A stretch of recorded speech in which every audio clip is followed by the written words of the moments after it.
I rescued an injured wolf. Then the ruthless Alpha King revealed I'm his destined queen. I never meant to see it. The moment that would destroy everything I thought I knew about the man I served. The Alpha King who ruled the Northern Territories with an iron fist and a heart everyone believed was made of stone. My name is Alara Ashwood, and for 3 years I've been nothing more than a shadow in the Crystal Moon Palace. Welcome to Rose and Retribution. Don't forget to like and subscribe to the channel. One of dozens of servants who clean the marble floors, who polish the silver, who exist only to serve the most powerful alpha in existence. King Alaric Blackthorn doesn't even know my name. To him, I'm just another faceless Omega who keeps his palace running. That's exactly how I wanted it. The girl who disappeared. I came here running from a past that would kill me if it ever caught up. My pack, the Shadowridge clan, was destroyed 3 years ago in what everyone called an accident. A fire that consumed everything, left no survivors except me. But I know the truth. It wasn't an accident. It was murder. And the killer is still out there, still searching for the one witness who escaped.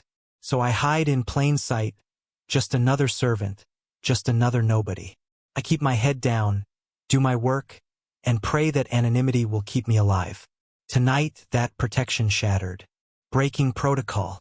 It was past midnight when I realized I'd left my cleaning supplies in the throne room. A stupid mistake, but one I needed to fix before the head housekeeper discovered it in the morning.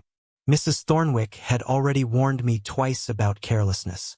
A third strike would mean dismissal, and I couldn't afford to lose this position. This palace, for all its cold grandeur, was the safest place I'd found in 3 years. The corridors were dark and empty as I made my way through the east wing. The guards had completed their rounds, and most of the palace staff were asleep in the servants' quarters. I moved quickly, my soft footsteps barely making a sound on the polished marble. The throne room doors were slightly ajar when I reached them. Strange. They should have been locked. I hesitated, every survival instinct telling me to turn back, but I could see my bucket and mop just inside the entrance. 30 seconds to grab them and leave. What could possibly happen? The impossible truth. I slipped through the doors and froze. The throne room wasn't empty. King Alaric stood before the massive floor-to-ceiling windows, his back to me, his powerful frame silhouetted against the moonlight. But he wasn't alone. Someone knelt before him, head bowed in submission. A woman dressed in the robes of the royal council. "Please," the woman begged, her voice breaking. "Please, my king. I didn't mean to fail you. Give me another chance." "You had your chance, Counselor Ravenna." Alaric's voice was cold, emotionless. "You swore an oath to protect this kingdom's secrets. Instead, you sold information to our enemies. Did you really think I wouldn't discover your betrayal? I should have left. Should have backed out silently and pretended I'd never witnessed this." But something in his voice, something dark and ancient, held me frozen in place. "I'll do anything," Ravenna pleaded. "Please, I have children, a family. You should have thought of them before you committed treason. What happened next would haunt me forever." Alaric raised his hand, and power erupted from his palm. Not the normal alpha dominance I'd seen him use to command his warriors. This was something else entirely. Something wrong. The air itself seemed to tear apart, reality splitting like fabric as shadows poured from his hand, wrapping around the counselor like living things. Ravenna screamed, but the sound cut off abruptly as the shadows consumed her. When they receded seconds later, she was gone. Completely. Not dead. Not unconscious. Simply erased, as if she had never existed at all. The discovery. I must have made a sound. A gasp. A whimper. Something that gave me away because Alaric spun around, his silver eyes locking onto me with predatory intensity. For 3 seconds that felt like 3 hours, we stared at each other. Me, a terrified Omega servant who had just witnessed something impossible. Him, the Alpha King who had just revealed a power that shouldn't exist. "How long have you been standing there?" His voice was perfectly calm, but I could see the calculation in his eyes. He was deciding whether to let me live or to erase me the same way he'd erased Counselor Ravenna. I just came for my cleaning supplies. My voice shook so badly I could barely form words. I didn't see anything. I swear I didn't see. Don't insult my intelligence with lies. He moved toward me with that liquid grace that all-powerful alphas possessed. But there was something else in his movement now. Something predatory and ancient. You saw exactly what happened. The question is, what am I going to do about it? I backed toward the door, my survival instincts finally kicking in. Please, I won't tell anyone. I'll leave the palace tonight. You'll never see me again. And where exactly would you go, Alara Ashwood? My blood turned to ice. He knew my name. He knew who I was. Trapped. You think I don't know every person who lives in my palace? Alaric continued, still moving closer. You think I haven't noticed the Omega servant who keeps her head down, who avoids eye contact, who's been hiding here for 3 years? You knew. The words came out as barely more than a whisper. I know everything that happens in my kingdom, including the fact that you're the only survivor of the Shadowridge massacre, the witness everyone's been searching for. My legs nearly gave out. If he'd known all this time, then why didn't you turn me in? I demanded, fear making me bold. There's a bounty on my head. You could have collected it at any time. Something flickered in Alaric's silver eyes. An emotion I couldn't name. Because whoever destroyed your pack is the same person who's been working to destabilize my kingdom. We have a common enemy, Alara. I've been waiting to see if you remembered anything useful. Waiting to see if you'd eventually be worth the risk of keeping you alive. And now, my heart was pounding so hard I thought it might burst. Now that I've seen your secret? Alaric stopped just inches away from me. So close I could feel the heat radiating from his body. Smell the pine and winter storm scent that clung to his skin. His hand came up to grip my chin, forcing me to meet his gaze. Now, he said softly, dangerously, you're going to help me destroy the people who killed your pack. And in return, I'm going to teach you how to use the same power that just terrified you so badly. What? I tried to jerk away, but his grip was iron. I don't have any power. I'm just an Omega. You're not just anything. His thumb brushed across my lower lip, and I felt electricity spark between us. Did you really think it was coincidence that you survived that fire? That you've managed to hide for 3 years when trained hunters have been searching for you? You have power, Alara. The same ancient magic that runs through my bloodline. You just don't know how to access it yet. That's impossible. I would know if I had. The night your pack died. What do you remember? The question hit me like a physical blow. I'd spent 3 years trying to forget that night, trying to bury the memories so deep they couldn't hurt me anymore. Fire, screaming, running. And how did you escape a fire that consumed every other wolf in your pack? Alaric pressed. How did you survive when witnesses say the flames were hot enough to melt stone? I remembered running through the burning pack house, remembered the fire closing in on all sides, remembered thinking I was going to die. And then, shadows? I whispered, the memory suddenly crystal clear. I ran through shadows. The fire couldn't touch me because I wasn't completely there. Because you phased, Alaric confirmed. The same ability I just used. The power to step between reality and the shadow realm.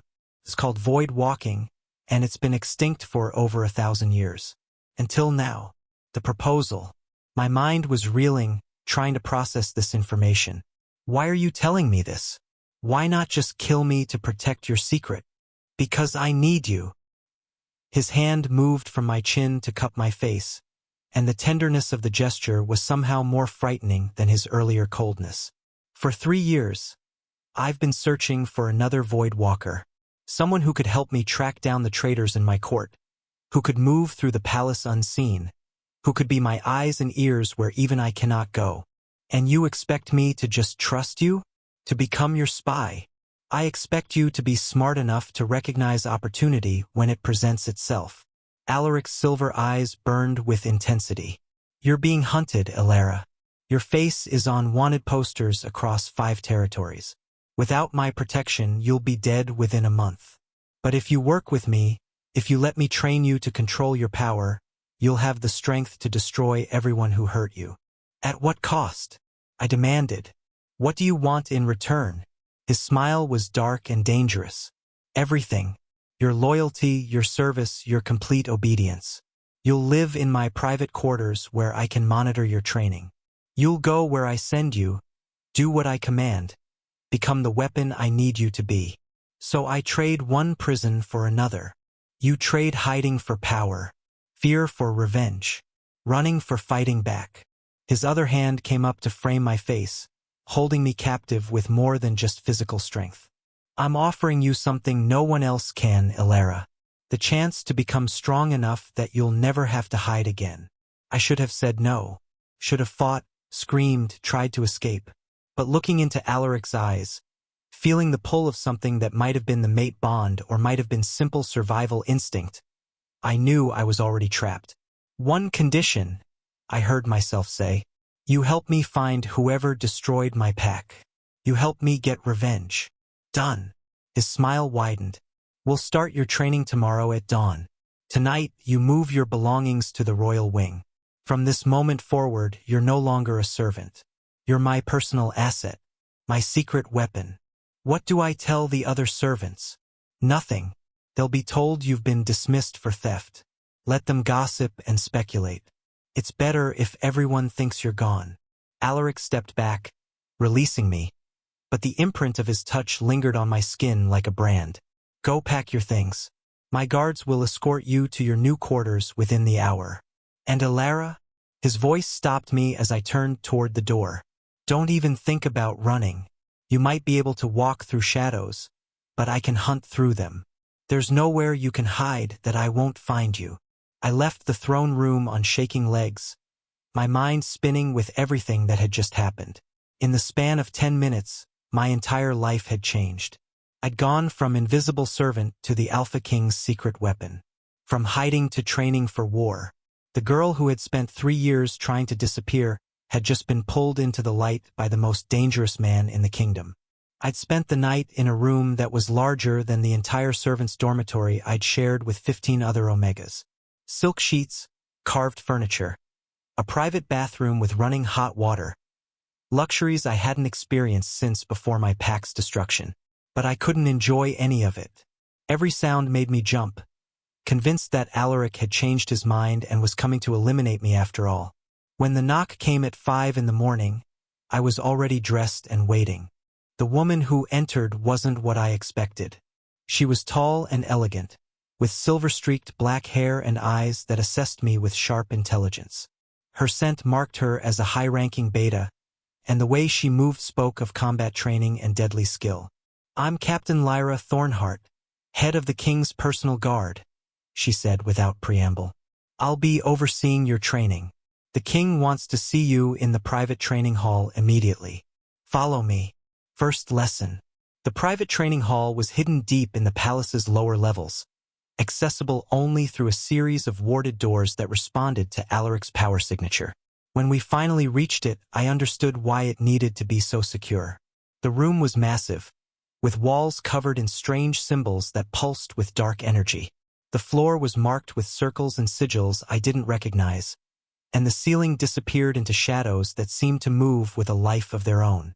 Alaric stood in the center of it all, dressed in simple black training clothes that did nothing to diminish his commanding presence. When he turned to look at me, I felt that same electric pull from the night before, stronger now in the intimate space. Good. You're on time. He dismissed Captain Lyra with a gesture, and suddenly we were alone. Tell me what you felt when you phased through the fire 3 years ago. I struggled to find words for something I'd spent 3 years trying to forget. It was like falling through water.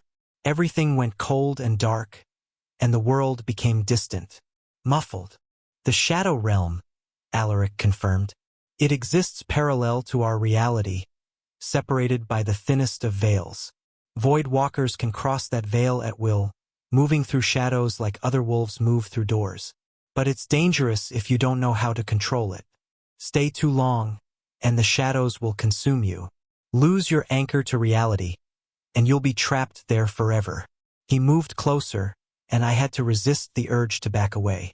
I'm going to teach you to control your transitions, to phase deliberately instead of accidentally. But first, you need to understand what you're dealing with. Alaric held out his hand, and shadows pooled in his palm like liquid darkness. Watch closely. The bond. He pressed his hand against my chest, directly over my heart, and the world exploded. Suddenly, I wasn't standing in the training hall. I was floating in an endless void, surrounded by shadows that whispered and called my name. I could feel them pulling at me, trying to drag me deeper into the darkness. Terror seized me, and I screamed, "Focus on my voice." Alaric's words cut through the panic like a lifeline. "I'm your anchor. As long as you can hear me, you can find your way back." I latched onto his voice, using it to ground myself, and slowly the training hall came back into focus. But something had changed. I could still feel the shadows, still sense the void lurking just beneath reality's surface.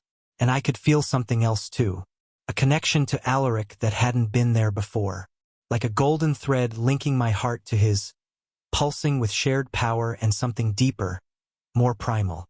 "What did you do to me?" I gasped, pulling away from him. His expression was unreadable. "I created a tether between us. It's the only way to safely train a new Void Walker. As long as that connection exists, you can't get lost in the shadows. But it means I'll always be able to sense where you are, what you're feeling. And you'll sense the same from me." "You bonded us?" Horror and something disturbingly like excitement warred in my chest. "Without asking? Would you have agreed if I had asked?" Alaric challenged. "This is what's required, Ilara. Either you trust me to train you properly, or you leave now and take your chances with whatever hunters are looking for you. Choose."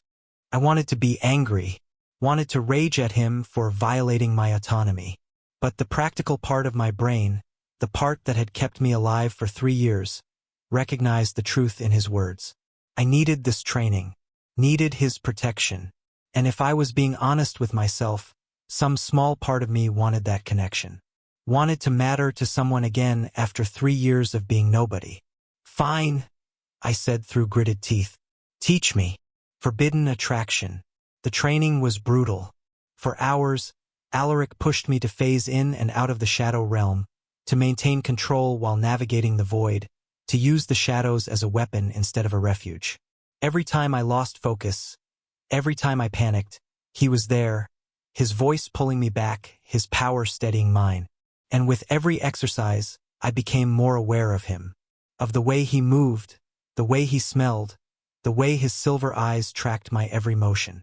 The tether between us amplified everything, making me hyper-aware of his proximity, his approval, his rare moments of satisfaction when I succeeded.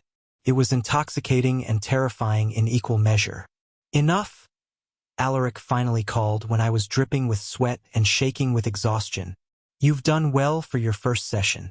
Tomorrow we'll work on maintaining phase for longer periods." I collapsed onto one of the benches lining the wall, my muscles screaming in protest. "How long did it take you to master this?" "Years." He sat down beside me, close enough that our shoulders almost touched. "But I didn't have a teacher. I had to figure it out on my own, and nearly killed myself a dozen times in the process." "You'll progress faster." "Because of the tether?" "Because you're stronger than you realize." His hand came to rest on my knee, and heat flooded through me at the contact. "Most wolves would have broken during their first phase training. You just endured 6 hours without complaint." "I complained plenty in my head," I admitted, too tired to guard my words. Alaric laughed, and the sound transformed his face from coldly handsome to breathtakingly beautiful. "I know. I can feel your frustration through the bond. Also your determination, your fear, your—" He stopped abruptly, his expression shifting to something darker. "My what?" I pressed, even though I wasn't sure I wanted to know. His silver eyes met mine, and the intensity in them made my breath catch. "Your attraction. I can feel that too, Ilara. Every time your heart races when I touch you. Every time you look at me and feel that pull. The tether doesn't lie. Crossing lines. I should have pulled away, should have put distance between us. But I was tired of running, tired of hiding, tired of denying what I felt. "Then you know I'm terrified of you," I said quietly, "but also drawn to you in ways that don't make sense. You killed someone right in front of me last night, but when you touch me, all I can think about is how much I want." I cut myself off, horrified at what I'd almost confessed. "How much you want me to do it again?" Alaric finished for me. His hand moved from my knee to my face, cupping my jaw with a gentleness that contradicted his deadly reputation. "You're not the only one feeling this, Elara. That tether goes both ways. I feel your fear, but I also feel your fire, your strength, your desperate need to be seen, to be valued, to be something more than just a survivor." "This is wrong," I whispered, even as I leaned into his touch. "You're the Alpha King. I'm supposed to be your weapon, not my what? My lover? My mate." His thumb traced my lower lip, and I shuddered. The moon goddess has a twisted sense of humor, doesn't she? Binding me to the one person in this kingdom who has every reason to hate me. "I don't hate you." The confession spilled out before I could stop it. "I should, but I don't." "Why not?" Alaric's face was inches from mine now, his breath warm against my lips. "I'm using you, training you to be a spy, a killer. I've stolen your freedom and bound you to me with power you can't escape. Because you're the first person in 3 years who's made me feel alive again," I admitted, my voice breaking. "Because you look at me like I matter, like I'm more than just a victim or a fugitive. You see me, Alaric, really see me, and that's worth more than freedom." The kiss, when it came, was inevitable. His lips claimed mine with a hunger that stole my breath, and I responded with equal desperation. 3 years of loneliness, of fear, of feeling like a ghost in my own life. It all burned away in the heat of his touch. The tether between us flared like wildfire, our powers intertwining until I couldn't tell where his shadows ended and mine began. When we finally broke apart, both panting, Alaric rested his forehead against mine. "This complicates things. I know. If anyone discovers what you are, what we are to each other, it will make you a target. My enemies will use you to get to me." "I'm already a target," I pointed out. "At least now I'm a target who can fight back." His laugh was low and rough. "True. But Elara, you need to understand something. I'm not a good man. The things I've done, the things I'm planning to do, they would horrify you if you knew the full extent. Whatever this is between us, it's built on darkness. Then we'll burn in it together," I said, surprising myself with the conviction in my voice. "I'm done running from darkness, Alaric. Maybe it's time I learned to embrace it." The betrayal. Over the next 3 weeks, my training intensified. Every morning I spent hours in the private hall, learning to control my power, to use the shadows as a weapon, to move through the palace unseen. Every afternoon, Alaric taught me politics and strategy, preparing me for the role I would play in uncovering his enemies. And every night we pretended the growing tension between us didn't exist. But the tether made that impossible. I felt his desire like a constant flame licking at my consciousness. Felt his frustration when duty pulled him away from me. Felt the war raging inside him between what he wanted and what he believed was right. And he felt everything I tried to hide. Captain Lyra noticed first. "You're playing a dangerous game, girl," she warned me one evening after a particularly brutal combat training session. "The king hasn't taken a mate in 30 years. There's a reason for that." "What reason?" I asked, curiosity overcoming caution. "Because everyone he's ever loved has died." Lyra's expression was grim. His parents, his sister, his first advisor who was like a father to him. 28 years ago, he had a fiancée, Lady Seraphina Nightbloom. She was murdered 3 days before their wedding, killed by the same enemies he's still hunting. He's convinced himself that love is a weakness, that caring for someone gives his enemies power over him. "Then why bond me to him?" I demanded. "Why create a connection that makes me a vulnerability?" "Because he's desperate." Lyra's words hit like a punch. "The traitors in his court are growing bolder. 3 more counselors have been assassinated in the past year, all of them loyal to the king. He needs a Void Walker to infiltrate places his guards can't reach. He needs your power more than he fears the risk you represent. The words stung more than they should have. I'd started to believe I mattered to him beyond my usefulness. Started to think that what we shared was real. Lyra must have seen something in my expression because her voice softened. I'm not saying he doesn't care, girl. I've served Alaric for 15 years, and I've never seen him look at anyone the way he looks at you. But caring and loving are different things for a man like him. Don't mistake his need for something deeper. The mission. That night, Alaric summoned me to his private study. When I arrived, I found him standing at the window, tension radiating from every line of his body. "We have a problem," he said without preamble. "One of my spies reports that there's going to be a meeting tomorrow night. The traders in my court are gathering at the old Thornwick estate just outside the city. This is our chance to identify everyone involved. You want me to spy on them. I want you to phase into the meeting room and listen to everything they say. Record names, plans, anything we can use against them." He finally turned to face me, and I saw worry in his silver eyes. "This will be your first real mission. It's dangerous. If they detect you, if they have protections against shadow walking that we don't know about." "I'll be careful," I interrupted. "You've trained me well. I can do this." "I know you can." He crossed the room to stand in front of me, his hands coming up to frame my face. "But Alara, if something goes wrong, if you get trapped or injured, you use the tether to call me. Promise me you won't try to be a hero." "I promise." I covered his hands with mine. "But nothing's going to go wrong. You said it yourself. I'm stronger than I realize." "You are."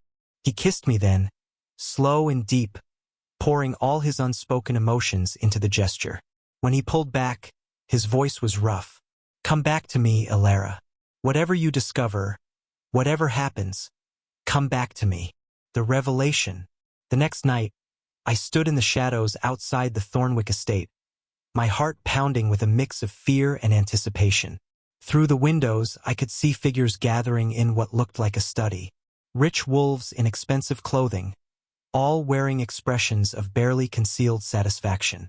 Time to see what secrets they're hiding, I thought, reaching for the shadows. The phase was easier than it had ever been before. One moment I was standing outside, the next I was drifting through the walls like smoke, invisible and intangible. The shadow realm embraced me like an old friend, and I felt Alaric's steady presence through the tether, anchoring me to reality.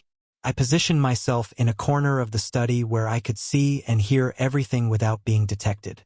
There were 7 wolves gathered around a large table covered in maps and documents. I recognized 4 of them from court functions, high-ranking nobles who had sworn loyalty to King Alaric. "The Void Walker is dead," one of them was saying, "Lord Brennan, a trusted advisor. Our source confirmed that the female who survived the Shadowridge massacre was killed 3 weeks ago in the Southern Territories." My blood ran cold. They thought I was dead. They were talking about me. "Excellent," another voice replied. This one I recognized instantly. Counselor Marcus Ashford, Alaric's second-in-command. The wolf who had advised the king for over 20 years. "That means King Alaric has no way to track our movements now. The void-walking bloodline ends with him." "What about the training sessions in the lower levels?" Lord Brennan asked. "My spy reports the king has been spending hours down there every day." Marcus smiled coldly. "Training himself to perfect his power. He knows we're closing in. He's preparing for war. Then we'd better move quickly." A woman spoke up, Lady Helena, who I'd served tea to dozens of times. "The assassination is scheduled for the winter solstice. That's only 2 weeks away. Everything must be in place by then." I nearly lost my grip on the shadows. Assassination. They were planning to kill Alaric. "The poison will be delivered during the solstice feast," Marcus continued. "I've arranged for it to be mixed into his private wine reserve. It's a slow-acting toxin that will mimic natural illness. By the time anyone realizes what's happened, he'll be too weak to fight back. And with the Void Walker bloodline dead, There will be no one to expose us before we seize control. What about his guards? Someone asked. Already bought or eliminated. Captain Lyra will be dealt with the night before the feast. Without her, the royal guard will be in chaos, unable to mount an effective defense. I'd heard enough. More than enough. I pulled back through the shadows, heading for the exit, my mind reeling with everything I'd learned. Alaric's most trusted advisor was the mastermind behind everything. The man he'd relied on for 20 years was planning his murder. But as I phased through the estate's outer wall, something went wrong. Pain exploded through my chest, sharp and vicious, and suddenly I was being yanked back into reality. I materialized in the estate's garden, gasping, and looked down to see a crossbow bolt protruding from my shoulder. Well, well, a voice said from the darkness. The dead girl walks. How interesting. Lord Brennan emerged from the shadows, another crossbow already loaded and aimed at my heart. I had a feeling our information was wrong. The king has been far too confident lately. Now I know why. I tried to phase again, but the bolt in my shoulder burned with some kind of anti-magic poison. My power stuttered and failed. Silver-tipped, blessed by a witch, and laced with Shadowbane extract, Brennan said conversationally. Specifically designed to prevent void walkers from escaping. You're not going anywhere, little spy. Through the tether, I felt Alaric's sudden surge of alarm. He'd sensed my pain, my fear. He was coming for me. But would he arrive in time? Brennan's finger moved toward the crossbow's trigger, and I knew I was about to die. All I could think was that I'd failed. Failed to warn Alaric about Marcus's betrayal. Failed to save myself. Failed to become the weapon he needed me to be. And then the world exploded into shadows. Alaric materialized out of pure darkness, his power so intense that reality itself seemed to bend around him. The shadows that poured from his body weren't the controlled wisps I'd seen during training. They were torrents of living darkness, consuming everything in their path. Lord Brennan didn't even have time to scream. One moment he was standing there, crossbow aimed at my heart. The next, Alaric's shadows had wrapped around him like hungry serpents, lifting him off the ground. His weapon clattered to the earth as he clawed desperately at the darkness constricting his throat. You shot her. Alaric's voice was cold enough to freeze hell itself. You put Shadowbane in her blood. You hurt what's mine. Your Majesty, Brennan gasped. Please, I was only following. Following orders? Alaric moved closer, and I felt the full weight of his rage through the tether. It was terrifying and beautiful at once. Whose orders, Lord Brennan? Speak quickly. Your life depends on it. Marcus. The name burst from Brennan's lips. Counselor Marcus Ashford. He's planning to poison you at the solstice feast. He's the one who destroyed the Shadowridge Pack. He's behind everything. Alaric's expression didn't change, but I felt his shock through our bond. The betrayal cut deep, deeper than any physical wound could. How long? The question came out as barely more than a whisper. 20 years, Brennan choked out. Since Lady Seraphina's death. He's been planning this since then. You were supposed to die with her, but she stepped in front of the blade meant for you. Marcus has been trying to finish the job ever since. The truth revealed. I watched Alaric's face cycle through emotions. Shock, grief, rage, and finally a cold, deadly calm that was somehow more frightening than his earlier fury. Marcus killed Seraphina. It wasn't a question. My own advisor, my trusted friend, murdered my fiancée. He didn't want you to produce an heir, Brennan gasped. Didn't want your bloodline to continue. The void-walking power was supposed to die with you. But then the girl survived.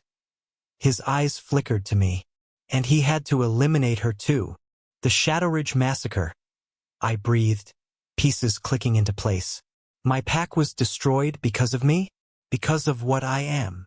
Because of what you could become, Alaric corrected, his shadows finally releasing Brennan, who collapsed to the ground wheezing.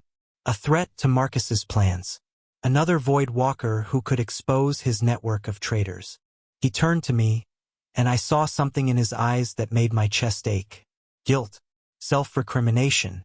The weight of every death that had resulted from his advisor's treachery. All of this, he said quietly, is my fault. I trusted the wrong person. Let a viper into my inner circle. Your pack, Serafina, dozens of loyal servants and counselors, they all died because I was blind. No.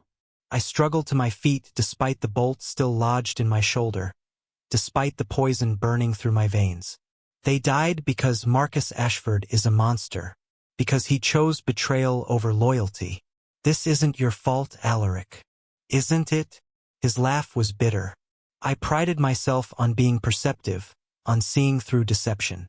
But I was so focused on external threats that I never looked at the enemy standing beside me. Removing the poison. We can assign blame later, I said through gritted teeth. Right now, I have Shadowbane poisoning my blood and a crossbow bolt in my shoulder. Unless you want me to die proving your point about trusting the wrong people, maybe focus on that. Alaric's expression shifted from self-recrimination to focused determination in an instant. He was beside me in a heartbeat, his hands hovering over the bolt protruding from my shoulder. This is going to hurt, he warned. Shadowbane prevents your natural healing. I'll have to pull it out manually and then use my power to purge the poison from your system. Just do it. I braced myself against a nearby tree. I've survived worse. His silver eyes met mine. Not while bonded to me, you haven't. I'm going to feel every second of your pain, and you're going to feel my desperation to save you. The tether amplifies everything. Then we suffer together. I managed a weak smile. Isn't that what mates do? Something fierce and possessive flashed in his eyes at the word mates. But he didn't comment. Instead, he gripped the bolt firmly. On 3. 1. He yanked it out on 1, the bastard. The pain was white-hot agony that tore a scream from my throat. Through the tether, I felt Alaric's matching agony. His fury at causing me pain. His determination to fix this. His hands pressed against my wound, and shadows poured from his palms directly into my bloodstream. It felt like ice and fire fighting a war inside my veins. The Shadowbane poison resisted, clinging to my cells with vicious tenacity, but Alaric's power was relentless. He hunted down every trace of the toxin, burning it away with shadow fire that was somehow both gentle and ruthless. Stay with me, he murmured against my hair, holding me upright as my legs gave out. Just a little longer, Ilara. I've almost got it all. Through the pain and the healing, I felt something else. Love. Pure, desperate, terrified love flooding through the tether from him to me. All his careful walls, all his emotional distance. The crisis had shattered it completely, leaving his feelings bare and exposed. He loved me.